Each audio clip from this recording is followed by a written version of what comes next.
Use हो, छपी अखबार में राजा जी नया न्यूज हो। नया जमीन बाटे काला ना यूज हो, छपी अखबार में राजा जी नया न्यूज हो। आज मुहूर्त तू देख ला कैलेंडर, लेला ना राजा टेंडर, लेला ना राजा टेंडर, जवानी बस सरेंडर। लेला ना राजा टेंडर, जवानी बस सरेंडर, लेला ना राजा टेंडर, जवानी बस सरेंडर।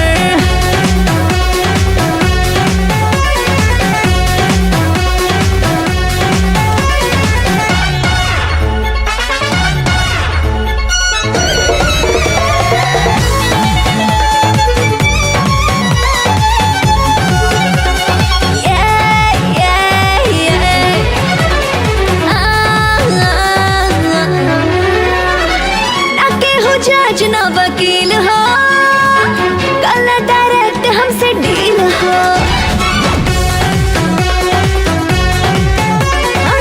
ना केहू जज ना वकील हो, कल डायरेक्ट हमसे डील हो। बाटे में जज आज पूरा रंगीन हो, मिली ना रूप कहीं ऐसन हसीन हो।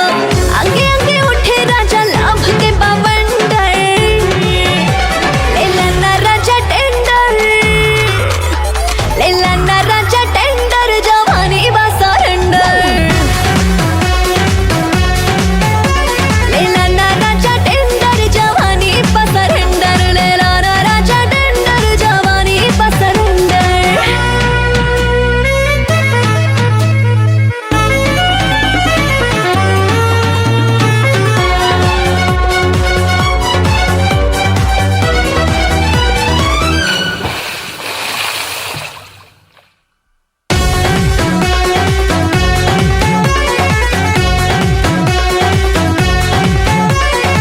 बुझ गइल बात हमर जान हो, जान के न बना अनजान हो।